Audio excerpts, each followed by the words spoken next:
Hello historians, I am Jennifer Worman and this is my discussion video for the American Christian Heritage 530 class for the Fundamentalist Controversy discussion on the Auburn Affirmation. I will attempt to present the history and impartial analysis of both sides of this Presbyterian conflict, acknowledging that according to course guidelines, historians must be honest and objective in their research, accepting it is God who has established order, intelligence, and truth, while recognizing the Bible and history teach all men to recognize their human limitations. Much led up to the Auburn Affirmation of 1924. In the later 19th century after the Civil War, much of the Presbyterian variances, conservatives, progressives, and moderates, shared somewhat of a syndicate. Politicians such as Woodrow Wilson also operated in church and academic circles. President Wilson, as an example, served in addition at varying times as an elder in the Presbyterian Church, as well as the president of Princeton.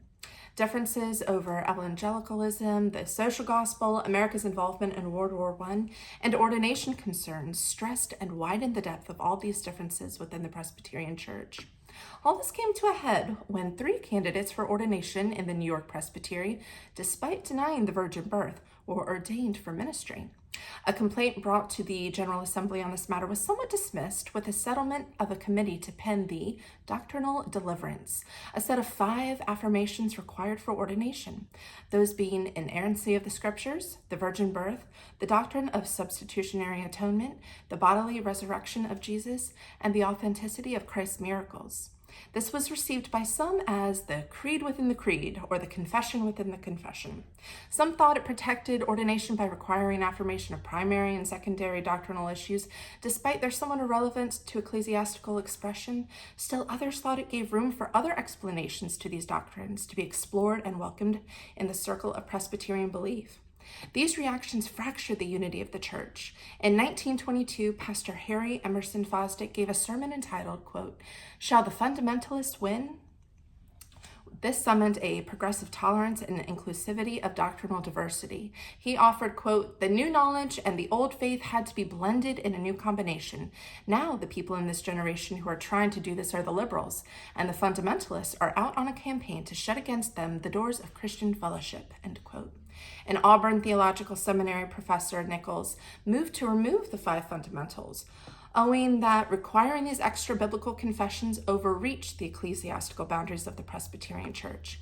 And thus, the Auburn Affirmation was crafted, delivered, and voted in the affirmative in May of 1924, claiming, quote, an affirmation designed to safeguard the unity and liberty of the Presbyterian Church in the United States of America, while also stating, quote, "But we are united in believing that these are not only theories allowed by the Scriptures and our standards as explanations of these facts and doctrines of our religion, and that all who hold to these facts and doctrines, whatever theories they may employ to explain them, are worthy of all confidence and fellowship," end quote. Those like J. Gresham Machen, who saw this as the progressive agenda within the Presbyterian Church, seeking to invite doctrinal nuance in, could not abide by the shift. They voted with their feet and departed to start the Orthodox Presbyterian Church. Some voted with print, like Murray Forrest Thompson in writing The Auburn Betrayal, that included the history but also the entire transcript of the Auburn Affirmation, as well as the names of all 1,274 signers. Quite an inflammatory piece of publishing. Thompson wrote, quote, "When a church begins to invite ministers of a different theological color into the pulpit, you know something has happened," end quote. Thompson saw as a brother-in-arms Cornelius Van Til, and as the duo were the 2 minority signers for the Committee of 9, Van Til, along with Machen, divorced Princeton and founded Westminster Theological Seminary. And so the Presbyterian Church splintered into the mid-20th century, its effects tangible in the membership, ordination, education, and doctrinal confession held by many.